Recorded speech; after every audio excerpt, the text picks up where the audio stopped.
takes us a minute. There it goes. Hey everybody, welcome back to Screens and Beans from a long break between November and now. We had lots that happened. Happy New Year 2025. Merry Christmas. Merry Christmas. Happy holidays. Happy Hanukkah. Drink your marijuana. That's not to drink. Smoke your marijuana. Drink your gin and tonica. Have a happy Hanukkah. I haven't really smoked anything yet. I'm just saying. So we have our cups. Mary just made herself a cup, and Dave made me a decaf French press. I know you can go ahead and hate, you haters of decaf, but if I drink regular coffee right now, I gotta work tomorrow, people. I'll be up till like 4 a.m. It doesn't bother me. But check this. This is such a good carafe, and I know I've done this before, but you gotta hear it. Oh yeah. This keeps coffee so hot. It's pressure in that. Wow. To open it. And it's good coffee. I bought the Starbucks Holiday Blend decaf, and then Is your creamer in there? and I have my creamer in this cute mug that Mary gave me for Christmas. I mean, look at those coffee cups. Are you just dying? It's fall. Oh, but you know what? Nature's I'm favorite kind holiday of is fall. I'm fall year round. I'm dressed like fall Yeah. right now. So I don't care. I have Don't judge scrubs me on on. how much goes in here, people. I'm just saying. I finally can wear scrubs and jeans. Uh-oh, a little... What was that? I don't know, a sticker came off my thing. Okay, so we are totally dinking around here. You get what you get on our channel, and you don't throw a fit, because this is live. We don't edit, and so whatever happens, We're raw. Whatever happens here happens. You know here, what it's people. called? Raw? That's right, we're raw, we're live. I don't know, I don't like the word raw. It kind of implies things going on down here that are not so great. So this is episode 13. Now, we had the unique opportunity to have recorded this episode number 13 on Friday the 13th in December, but we just couldn't make it work. So we're like, you know what, let's just take a break. Holiday plans out in the way. So we got through holidays, and then we had some health stuff going on, and anyway, we're back. We're going to continue doing this once a month again. At least we made it in January. Yeah. First of the year. I mean, the funny thing is I think we watched this movie I watched it in December. Yeah. Because I knew what we were going to do. I feel like I should always tell you guys what we're doing at the end of the episode for the next episode, but sometimes we don't know. Yeah. So right now, I don't know. I'm kind of debating doing like a Thomas Harris book / movie, which is like, who's that? He wrote Silence of the Lambs. Oh, I and love Silence of the Lambs. There's 2 books prior, or there's 1 book prior to Silence of the Lambs, and there's 1 book after. It's like a 3-book arc. That's part of Silence of the Lambs? Yeah, it's like he did 3 books of Hannibal Lecter's because there's psychopath Hannibal and then there's like Red Dragon, I think is the first Red one. Dragon's the first. Silence of the Lambs, and then Hannibal. So anyway, that's right. That might be next month. We Those gotta are good talk about movies. it. I mean, that doesn't. Well, maybe mid-February, late February. That would give us time to read the books and watch the movies together. And that's the whole thing. It's like we like to watch the movies together. Yeah. So I could like take notes of like, where do we jump scare? I usually catch things like, wait a second, rewind. What was that? Yeah, she's always way ahead of me. Like, I know who did it like in like 10 minutes. I'm like, what? Anyway, so we are back for tonight's feature movie is called The Possession. If you haven't seen it, there are going to be a lot of spoilers. I'm going to talk about what the movie is, the plot, some production notes, and then there's a particular item in the movie that we are going to be going into detail on. So if you want to not continue watching this at this point and go watch the movie, The Possession, or just pause and come back to us, I encourage it. It's not a great movie. It got 39% on Rotten Tomatoes, so... But we don't always go by what the critics go by. I particularly love the actor who plays the dad in this movie, because he also played the dad in the series Supernatural that we both love. And he's Jeffrey Morgan. Jeffrey Morgan, and he's Negan on the Walking Dead series. He's the bad guy that everybody hates. Okay, so I kind of quit Walking Dead about season 2. I was like, I've had it with after he killed the guy, I was like, oh, no, I was okay. Dave lasted a few more seasons longer than I did, but I was like, I'm out. Like, I can't take any more zombie breathing. We won't be talking about those on the show. So, this was a 2012 horror film, The Possession. The story was based on a 2004 LA Times article titled "A Jinx in a Box?" by Leslie Gorenstein about the allegedly haunted Dybbuk box. Dybbuk. Yeah. Dybbuk. Dybbuk box. Mm-hmm. You can Google that. You'll get tons of hits. There's a couple documentaries. I'll mention those. Yeah, you just spell it properly though, because it sends you into weird directions. That's true. D-Y, B as in boy, B as in boy, UK, Dybbuk box. Parts of the film were filmed at a former mental institution, the Riverview Hospital in Coquitlam, British Columbia. So that's not far from where we are. We're right across the way from British Columbia, the island of Vancouver Island, where Victoria is. So I thought that was kind of a funny little factoid. Like, they filmed in a former mental institution. That's kind of random. And then the director cited that the film The Exorcist was one of his inspirations. So I could see that. I mean, it is called The Possession, although it's a very different movie from The Exorcist, and not even as close to being as scary. But there are some, interesting. It's not more of a scary movie. It's more of like, to me, it's like a questionable thing. It's like, okay, what is this? What's going on? Do you believe Do you believe this? Kind of thing. And it's jump scares for the most part, creepy jump scares. But I don't view it as like high under the covers scary, like a traditional horror. But film. if you believe in this kind of stuff, then yes, then it's. Yeah, so true. This goes into the world of supernatural. I am not a supernatural expert. I give many kudos to the series Supernatural about the Winchester family, because that is most of where I got my supernatural information from. We got lots of salt. Oh my gosh. It's just, if you're feeling like you're being haunted, make sure you have iron and salt. Those are two good things. Okay, so I'll read you the plot. Send me here. So it's about a middle-aged woman stands in her living room looking at an old wooden box with Hebrew writing on it as it whispers and hums a Polish phrase, Yam twoj serce. We do not know Hebrew. Which means, I will eat your heart. So you got that going for you. The box is later said to originate from a Jewish-Polish village in the 1920s, 30s. The woman prepares to destroy the box with a hammer, but she begins to shake uncontrollably. Her son arrives and finds his mother unconscious on the floor. So it starts out with this man owns a, like, what would you call it? Like an antique, secondhand shop. And he buys this box from, I don't know where he buys it from. I can't remember now. But he has the box in his shop. It's an estate sale. Oh, yeah. There's an estate sale. He buys the box. He puts it in his shop. He goes and runs errands and leaves his mother in the store. And she just she's drawn to this object, this box. Dybbuk box. So, we'll get to that. So then later, the story goes to a dad and his two daughters. So Jeffrey Morgan plays the dad. His name is Clyde. And then he has two daughters. And one of them's name is Emily. He calls her M. So the daughter M is at a yard sale, discovers the box, the same one from the middle-aged woman's living room. While holding the box, M looks into a window in the woman's home and sees her lying in bed, now wrapped in bandages, being attended by the nurse. The woman looks out to see M holding the box and screams in horror, startling M.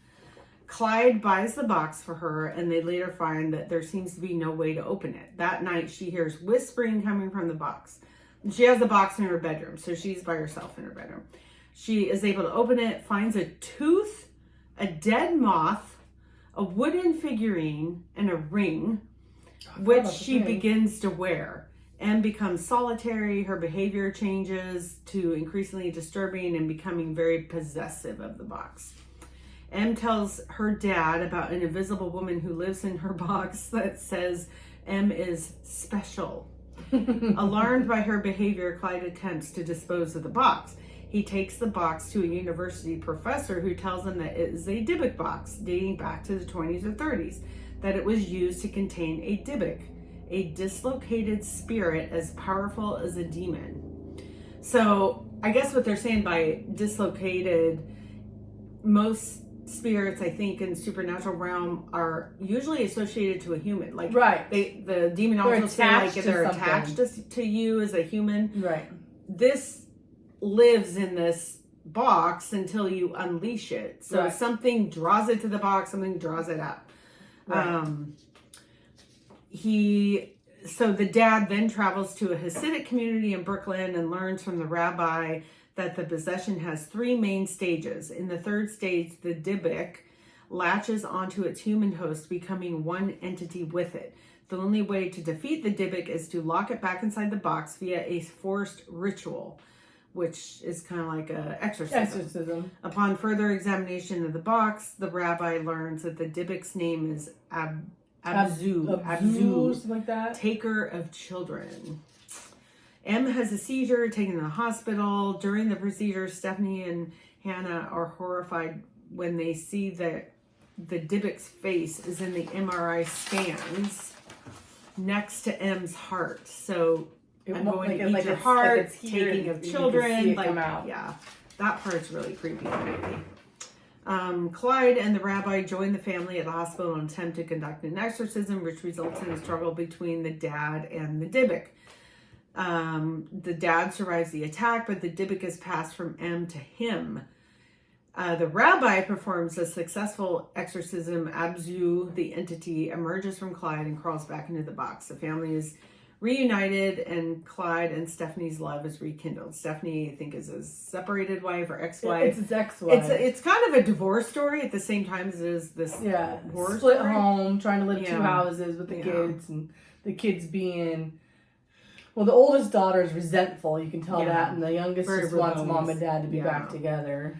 So she's vulnerable, and they always, all the supernatural stuff I've read is like stress, and in children makes them very vulnerable to attacks. Right. So it's no surprise that like the spirit or she was drawn to this or whatever. The rabbi drives away with the box in Clyde's vehicle, but the car is hit by a truck, killing him.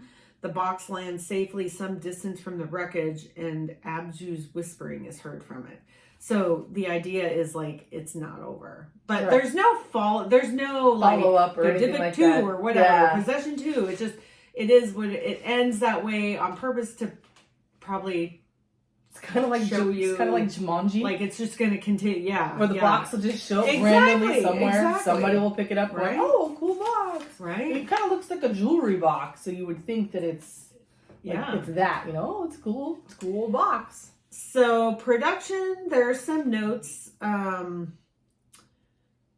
So Jason Haxton, the current owner of the supposed Dybbuk box, discussed in the original LA Times article, was based, offered to send it to the producer, Sam Raimi, who was interested yet reluctant.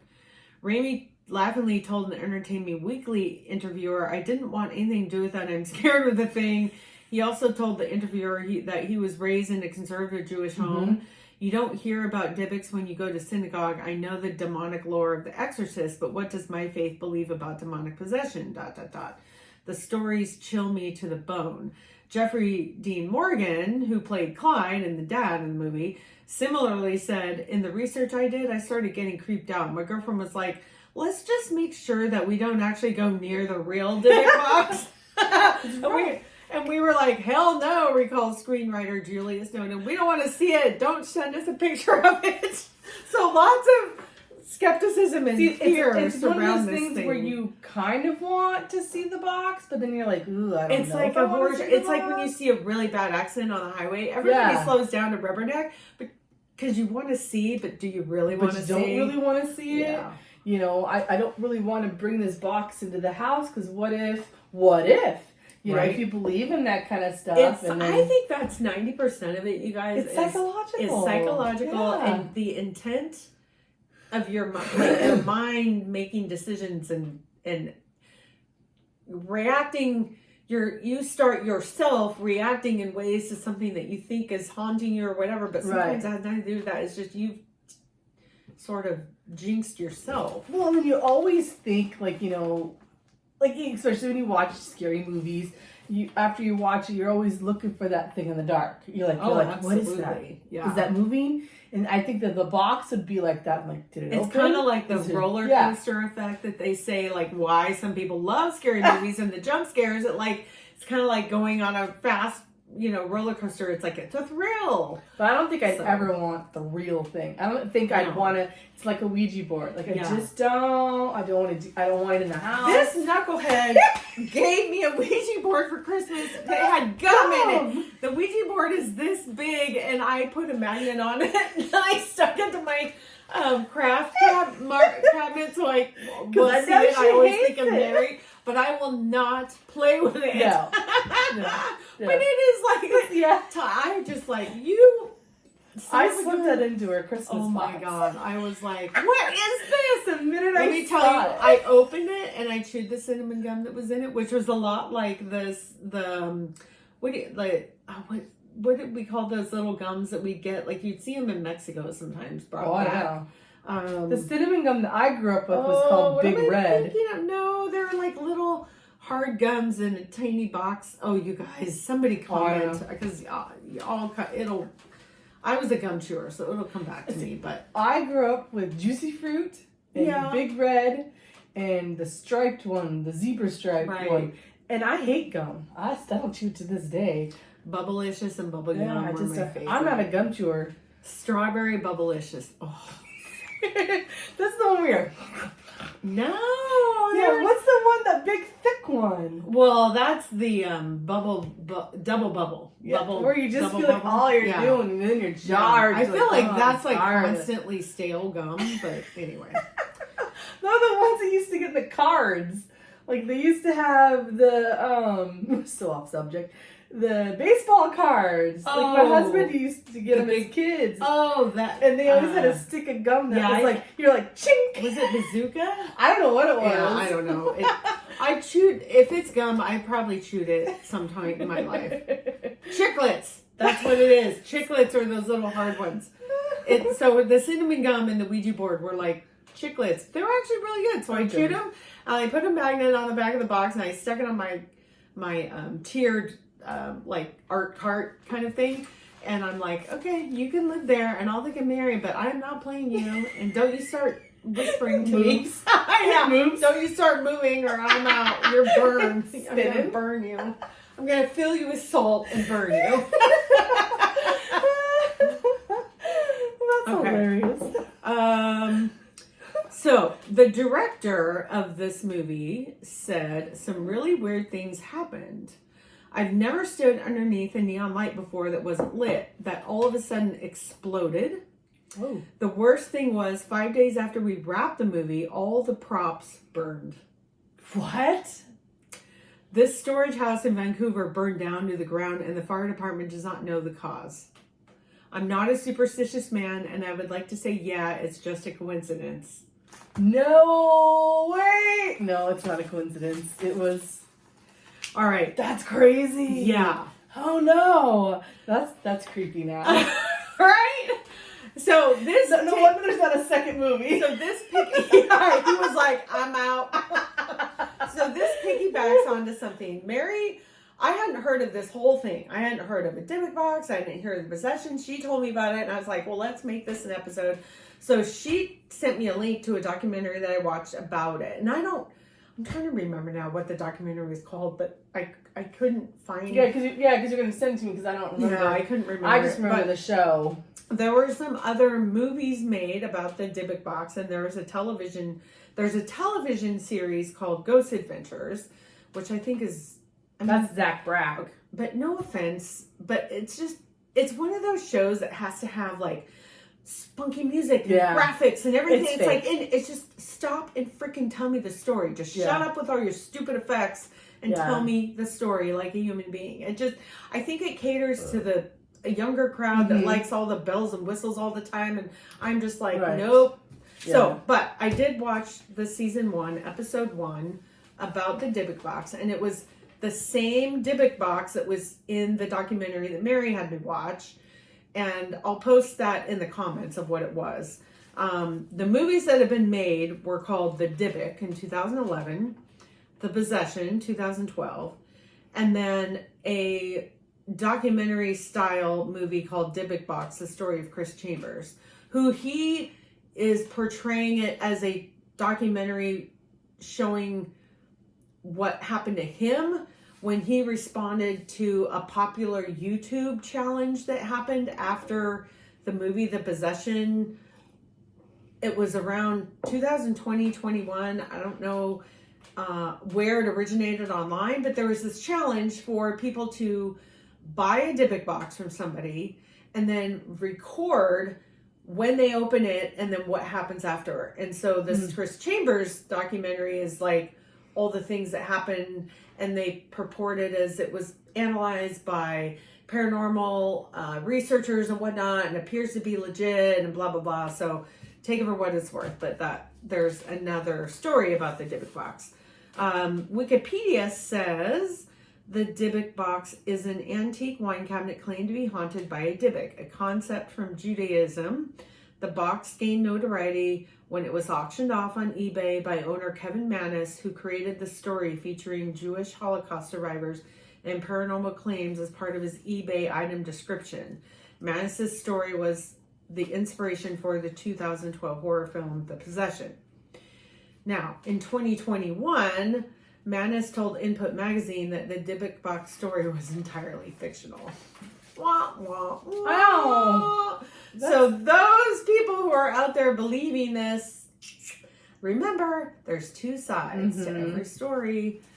The skeptical analysis of the article that came out about the Dybbuk box, a 2019 article in Skeptical Inquirer, concluded that the supposed Dybbuk box from the Jinx article, that LA Times article, is not a Jewish wine cabinet from Spain, but instead a minibar from New York. The author believes Kevin Mannis created the Dybbuk box story from whole cloth, and that this elaborate story that started the entire legend was not an account of real supernatural events, but instead a fictional backstory he came up with to sell an ordinary and incomplete minibar.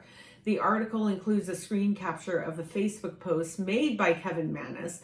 The post, dated October 24, 2015, states, "I am the original creator of the story of the Dybbuk box, which appears as one of my eBay posts back in 2003. How about this? If you or anyone else can find any reference to a Dybbuk box anywhere in history prior to my eBay post, I'll pay you $100,000 and to tattoo your name on my forehead." Oh, jeez. Well. This is awful. Now, before we go, we created our own Dybbuk box, but we didn't put any Jewish writing on it. We don't know any Jewish writing. We didn't want to Just offend in anybody case either. that there might be some truth to it, we decided we're just going to have fun with this, but we're not really like treating this as a real thing. Yeah. It's just entertainment purposes when you're on YouTube. So, yeah, Mary, you go forward with it a little bit and you tell us what is in this Dybbuk box. So when you open it, here it goes. You can see it. See. So let me refresh what was in the original one. In Yeah, the movie. we don't have any original stuff. Let's see. I feel like I'm going to knock my coffee cup off the floor. So the one in the movie, when she opened it, she found a tooth, a dead moth, a wooden figurine, and a ring. Okay. So what do we have in ours? So I got a piece of hair. Ooh, we have a lock. Yeah, What's it's it a called? lock of hair. A lock of hair. A lock of hair. Creepy. You know, and then we have some ancient urn. An ancient urn. Like to carry ashes or something? Or to store your lock of hair. Oh, okay. So nobody could see it. All right. We got some ancient old foreign coins. All right. You know, because who's the guy that you have to put the eye thingy on? Oh, he's the... So I thought maybe he was Annabelle. we're going to cover all the bases. Annabelle comes home. He was the ferryman. He was Yeah. the one who would lead you across the bridge to the front. Yeah, so I thought we just put some old coins Yeah. just in case somebody wanted some money. You know, I think you it never was, know. was he leading you to, he was leading you, he was like a guide that would lead the dead from one place to another. Right. I don't know what It's he's called called. ferryman. Yeah. The ferryman. And then we got some burnt paper. Ooh, creepy. What 'Cause, is you it? know. Like, what is on there that's like random? It's just there's bar mitzvah on here. Oh, wow. So, you know, that's the Jewish Oh, it's from a dictionary. dictionary. Okay. It's but I found bar mitzvah since Oh, we're right, the Jewish. right. And bar Bar mitzvah is for the boys, and bar and ba mitzvah is for the girls. Yeah. So I just made some creepy paper, you know, like, and then in the movie when they're trying to put the divot box, the guy back in the box, Yeah. they put a picture of their family in it. Oh. And so I found a picture. This is my dad and my little brother. They don't do anything, so they'll never know. I'm gonna walk this closer. And I burnt a picture, you know, because it was like, you know, a live picture. Let's see this. Look at Mary. Look at Mary's brother.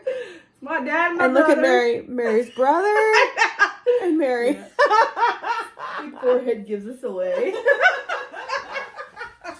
Except he's got a much bigger head than Yeah, you. he lives in Maryland, He's and my a big dad guy. lives here, but my dad doesn't even own a cell phone, so he would have no idea how to use YouTube, so. I'll never see this. Hi, Dad. He's playing poker with my husband right now. Oh, nice. Yeah, the joke of the family is that if my husband and I ever divorce, I told him he had to get a new mom because I'm taking his mom because his mom is awesome, and he said that poker nights would be very awkward. That's So funny. this is what we just kind of found some fun So we things. had fun with it to make our own. Yeah, box. our own little divot box, you know. It was fun. So I'll wrap up the reading that I'm doing, and then we just talk for a little bit. But so Wait, side note. I okay. can taste the peanut butter and chocolate now. Oh, you can? Yeah. Oh, okay. I made peanut butter chocolate because sometimes I try to find something that matches the movie. Like a K-cup. In the movie, yeah, a K-cup, yeah. In the movie, she's eating peanut butter pancakes. Mmm. So I was like, oh, I'll find something peanut buttery. So I found a K-cup that was chocolate and peanut butter, which is like a Reese's peanut butter cup. When I first tasted it, I was like, ugh. I wish the coffee tasted like it smelled. Right? 'Cause it does not. We've had some amazing coffee beans, and like the smell is so. And then you're like, better than the bleh. brew. And then I put my Dunkin' Donuts creamer in here, and I was like, oh, I could taste the chocolate and peanut butter now. It's actually not bad. Okay, so It's not maybe bad. it needed to cool off a little bit. Yeah, and mine's always iced. I don't drink hot coffee. So for dinner, myself, because Dave was taking care of himself because he knew I was doing this tonight, I bought 2 fried chicken thighs from, I know this is going to sound crazy, but there's a AM/PM gas station here in Port Angeles, and they just started selling fried chicken. Really? And I'm like, okay, I mean, I love fried chicken, but I usually like take the skin off and stuff because it gets to be too much. And I don't like the meat of KFC chickens. I just have never liked KFC chicken. So I'm like, I'm going to try this like chicken, gas station chicken. Okay. It was good. Really? I was amazed. I like peeled most of the breading and stuff off and was just eating the meat with a little bit of ranch, and oh my gosh, I have to say I give it 2 thumbs up. I'm not usually promoting gas station food, but that was some good fried chicken. So it literally was like 2 pieces put in a box. I'm like, I had dinner in a box. We have the divot box. We had a childhood favorite. I grew up with it, so I don't know the rest of you guys. It's Hamburger Helper. Okay. And we called it goulash. Oh, I have no idea. I think goulash, it's like you just use things from the fridge or leftover and throw it all as together. As kids, we family of 4, and so it was always, money was hard. Right. And Hamburger Helper, this is what we grew up on. It was one of but the you staples. didn't throw like vegetables. No, I don't eat vegetables. So that's not goulash. That's just hamburger helper. That's what we always called it that. Though. You're wrong. I know I'm wrong.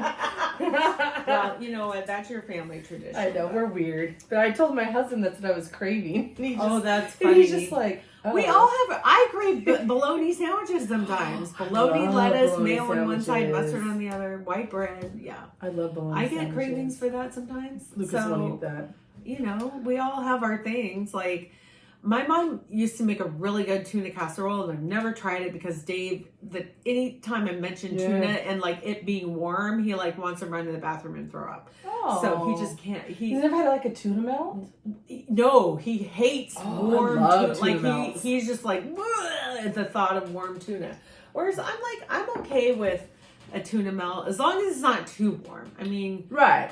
I have had my run-ins. It's just tuna. enough to where you toasted it. You know, Yeah. your bread's toasted and your I cheese know. is melted. So now when I do it, I just toast my bread and then I add the tuna salad. See, I don't bread want for it some warm. reason always kills the roof of my mouth. Well, you're getting it too toasty. There's a perfect balance. Oh, I haven't found. But see, if else you're then. doing a tuna melt, it's probably the perfect toasted. Yeah. Anyway. I love this. Yeah, so sometimes I crave that too, and I'll just end up making a tuna salad. Tuna melt sounds really good. Okay, let me ask you, how do you do your tuna? Just mayonnaise and tuna fish.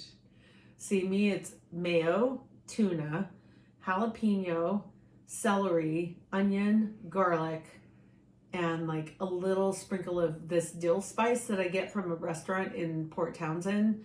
And it's like a Northwest grilling spice blend, and oh my god, it's so Yeah, I good. know. And a lot of black pepper. So No. I like the crunchy chunkies in my tuna. No, you just ruined it. No, I made it good. We're so opposite when it comes. I ate Mary's potato salad, and I'm sure it's very good in Mary's world, but in my world, I'm like, where's the spice? Where's the flavor? Come on, man. Okay, see, now I had to eat bland food for a reason. Oh. Yeah, well, you didn't know that, but now we do. I haven't said anything, so if you want to tell that story, you can tell that story. Okay, so the beginning of the year, happy holidays, New Year's. Happy New Year. What was that? I was on Wednesday? Well, I don't know. Well, I think A New couple Year's weeks Day ago. was a Wednesday. Oh, yeah. And then I was in the ER on Friday, and then Saturday I had emergency gallbladder surgery where they removed my gallbladder, which was We're gonna get some water. which So was you very can talk. painful. Unexpected. They kept asking me if I've ever had issues with my gallbladder before, and I'm like, how the hell would I know? I don't know what's an issue. So I can't eat spicy food, and I can't eat fatty foods like hamburgers, fried food. Is what they said. I haven't tried. You can eat hamburger. You just have to eat lean. No. I can't go and have a cheeseburger. Right. You can eat one at home. Oh yeah. with Well, I had lean hamburger meat. today, obviously, but I want a cheeseburger. Make a cheeseburger. But I can't have fatty stuff. I can't eat fatty, greasy stuff. And we made chicken tacos. And then the next week, my husband had knee surgery, so I had to get better. So he took care of me, and then I had to take care of him. But my daughter and I made dinner because he's actually a chef, so it's hard to cook because he just does it. Where I'm like, okay, where's the recipe? I need a recipe. I need directions. He's just like, do, it's done. But we made chicken tacos. So we put the chicken in the crock pot thingy to shred it. And Abby found a chicken taco mix, kind of thing. And let me tell you, it gave me horrific heartburn. And it wasn't spicy. I was worried. But it might have been the spices. Whatever was the spices that was like, in which it. is usually chili powder and cumin, Right. and oregano and garlic and. Well, usually when they make the tacos and they add the taco seasoning, instantly I'm like, oh god, this is spicy. Wow. Where this one, I was like, it was really bland. Where I'm like, okay, I can eat this, and I was worried that they wouldn't like it because it wasn't very flavorful. To me, it wasn't very flavorful, which I'm like, thank God. But oh my gosh, the heartburn was that's horrific. where they can add the hot sauce and the salsa. They did. They did. But I'm like, okay, so That's interesting. I wonder if it was the chili powder. So I'm worried about having like tacos now because of it, because I don't know what the spice is. So we grew up with using Lowry's taco seasoning. Yeah. It's a brand. And the sodium is so off the charts, I gave up. So years ago, I found a recipe at All Recipes. I'll share it with you. Okay. It tastes exactly the same. It's just got almost no salt. I mean, you can control the amount of salt you put in it, and it is perfect. And so Dave will make like, he'll make enough to put in a jar, and then it's 3 tablespoons of seasoning for 1 pound of ground beef or turkey or whatever you're using. And we love it. I mean, we've been using that for years. I might have to get it. It might have been the sodium, Mary, yes, honestly. Yeah, I don't know. But I told Lucas because that package stuff I was originally crazy put on heartburn meds, and I think that might have been part of the gallbladder was that my severe heartburn.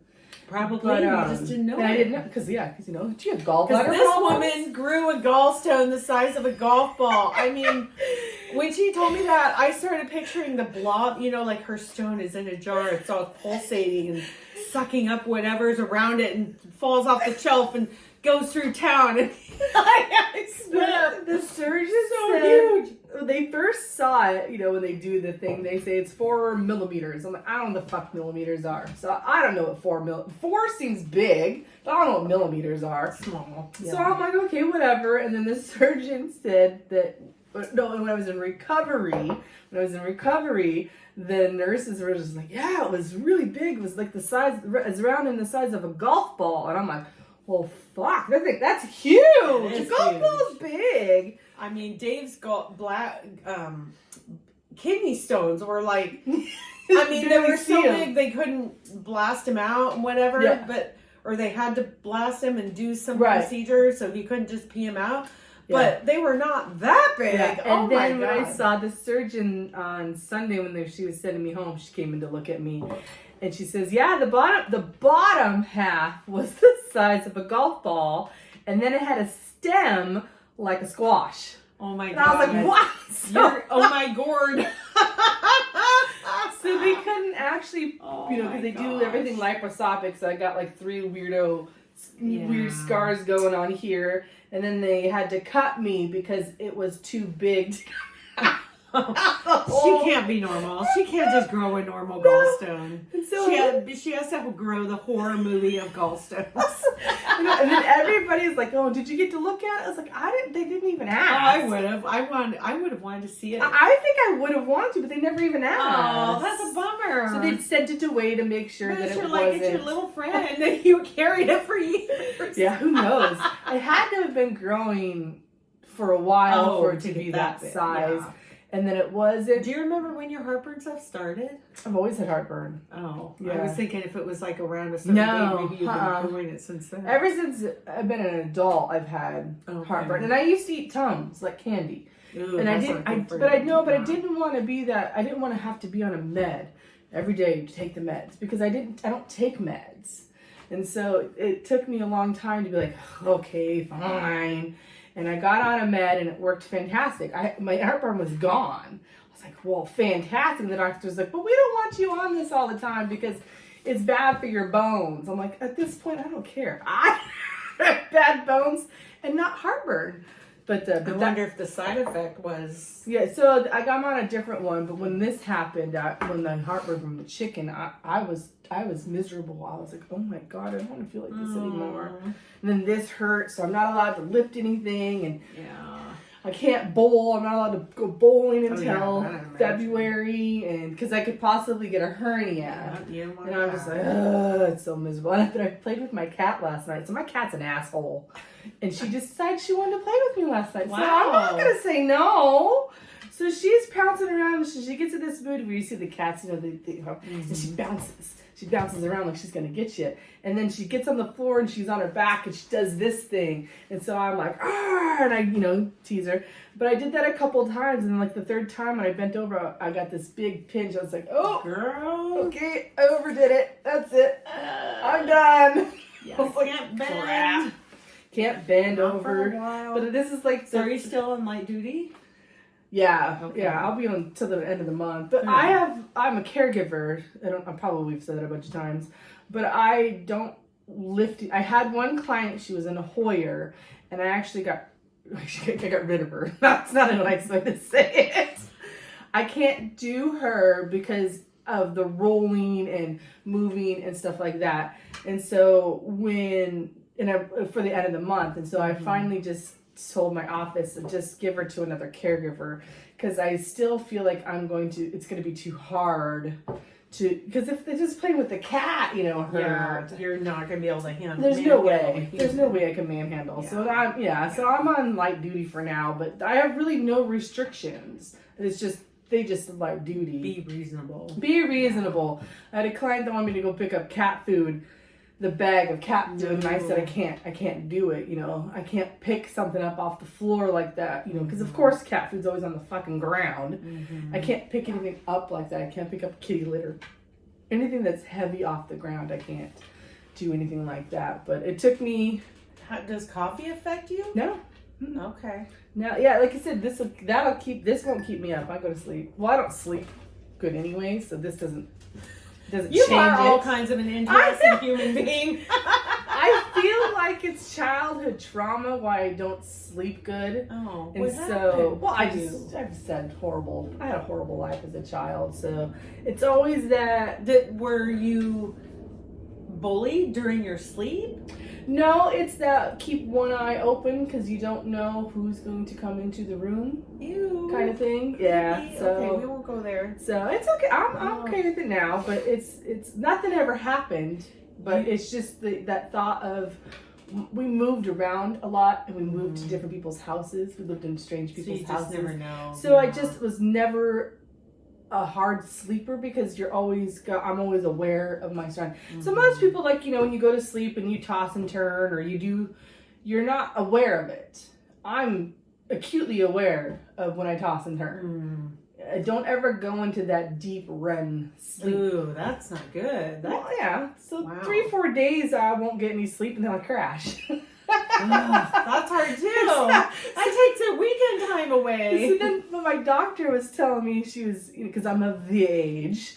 That's how she said it. You're of the age. How old are you? 40? I'm 45. Oh my God, you're so young. I know, but she says, because of my sleeping habits, she wanted me to do, she says, you might need a CPAP machine. I was like, well, then I'm never sleeping. Well, no, it would give you the oxygen. It would give you the way to get into It's not REM that. sleep. It's too loud. It's too loud. I have to have things quiet in the room. I have to things dark in the room. So you're not a white noise kind of person. No, and I'm claustrophobic in my face. Yeah, that's not gonna work. So I thought they made less invasive devices. It doesn't matter because it would be on your face. In the hospital, I kept taking the mask off because I don't like it on my face, and so it would go. They put it on my face, and you need to breathe, and I'm like, okay, and then they'd walk off. I'm like, take it down. No, you need to leave this on. I'm like, okay. It's just I don't like things in my face. This is why my hair is up all the time because I don't like things in my face. Okay. So I'm like, I'll never sleep. All right. But I'm like, when she goes, I'm of that age. I'm great. Man. It's like telling a woman who's in her 30s that she has a geriatric pregnancy. I'm like, why do you have to say that? Poor lady's probably like 32. Like, how old? I mean, geriatric. Yeah, so bad. Yeah. So this was, I got to stay in the hospital. Yeah. You had a vacation from life to think about how you're going to deal with the after effects of this procedure for life. Well, here's a little story. We got... I'm sorry, because I giggle every time I hear it. We just got the letter from the insurance. They denied my hospital admission for the night. Because I spent the night Friday to Saturday, then had the surgery. So however, the doctors, the ER worded it, they admitted me for a bellyache, and they don't deem that as a reason for admit. It's bellyache. Oh my God! Wow. So Lucas and I were reading it, and he's like, "You were denied." I'm like, "Denied what?" I don't always read. You're denied your hospital stay. I was like, "What do you mean? How do you deny?" I had gallbladder surgery, but the way that they worded it, it says belly ache. Could they? But that could be a myriad of things. I mean, your belly could hurt. You could be having a heart attack. When I went to the ER, I went in complaining of chest pain. Oh, chest so why pain would they say belly ache? And short of breath because it was. So how did that get on? Oh my God. So then Lucas called. He's like, well, I got to call the insurance. Yeah, you know? that's some So he calls the crazy. insurance, and she's trying to find me in the system. And I'm not even in the system. Oh my God. So she goes, I don't see a denied claim here. I don't even see a claim. And we're like, okay, so we got one in the mail. we got one in the mail. So she goes, why don't you call back in 7 to 10 business days? Oh my God. Like, yay, government health insurance. Oh my God. So we're just waiting for the bill. It's going to be astronomical till we get You're this going to figured out. deny it. Oh yeah, I told them we're already going to appeal it. The doctors will send it, but I just don't know what the ER put in. Right? You should contact Their the ER notes and and be like, show them "What the and fuck like, did why you put didn't in you? there?" Why didn't you put the chest pain I was A having? belly ache? I didn't go in Yeah. from a belly ache. That's ridiculous. My belly's aches now. Right. But they say your gallbladder it's up Kind of in here, your- yeah. so it's not like it's even down here to to ache. Huh. But I went in for chest Crazy. pains because I really thought I was having a heart attack. Wow. Because every time I breathe in, the pain would be so sharp that that I couldn't catch that breath because it would hurt to breathe. Oh gosh. So that's why I went in originally. Right, you just because I was like, breathing I'm eventually, having it. yeah. So I'm pale. I'm a white Yeah. girl. The nurse said that I was white. She's like, you're so pale. Ashen, yeah. And so because as soon as I got to the ER, a little kiosk thingy. Which could also be a sign of a heart attack. Right. I mean, there are so many crossovers of this could be a heart Well, attack. and women show heart attacks differently than men. Oh, okay. And so when I went in there, and the lady immediately stands up, she's like, "Are you okay, ma'am?" And then I got ma'amed. I'm like, "Fuck." I got ma'amed. And I said I'm having severe chest pains and it's hard to breathe because it hurts to breathe in. So I'm like, because I can't catch that big breath. And she asked if I was by myself, and I said, no, my husband's parking the car somewhere, but because he dropped me off. And so I got right in. I mean, there was nobody in the ER, which That's I'm like, awesome. Weird. Yeah. And then, but we were in the ER for 12 hours. Oh my God. 12 hours. And at one point they told me, this is probably a little too neat. They had me do the chest x-ray in case I had walking pneumonia was one of the things they wanted to check. That came out negative. Mm-hmm. One of my blood tests came back positive for blood clots. Ooh, that's creepy. So they immediately put me into a contrast dye CT scan, which I've never done before, which was really weird. Whoa. That was weird, and that showed my gallbladder. That showed me my enlarged gallbladder. I was gonna say it must have been huge. And then the ultrasound lady came to get pictures of the gallbladder, specific pictures. And so I was like, and then he told me, he goes, when I'm in severe pain, I can't handle the pain, and I feel like I have high pain tolerance, but maybe I don't. But I couldn't handle the pain. Every time that the pain meds would wear off, I would instantly be nauseous from it. Oof. So he came in at one point and they talked about my gallbladder, about being, maybe possibly being removed, but they never came out and said, your gallbladder needs to come out, it's this size, So it was always that, walk around thing where they just kind of, don't really say it, but they kind of talk they're about waiting it. on the results, and they're So he basically told me, he goes, well, you could go home and manage the pain at home and then come in the next day as a short stay and get your surgery done then. Or we could just admit you through the ER. So I look at my husband and all I wanted to go, is this guy fucking for real? I'm not going home. I go, I think I'd like to be admitted through the ER. And he's like, okay. Otherwise, what are you gonna do? Give me the drugs and take? I mean, They you won't. need more than more. I was on Tylenol. IV meds. There was no way. There's no way Tylenol at home. No. But I was just like, that's one of the dumbest fucking questions I've ever heard of. You would have been awake in pain and crying and throwing That's up. why the I entire came. time. I came because I couldn't tolerate the pain anymore.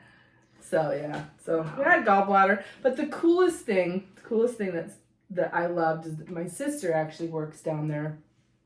She's a nurse, and she was doing admitting. She was admitting the patients that came up to the second floor.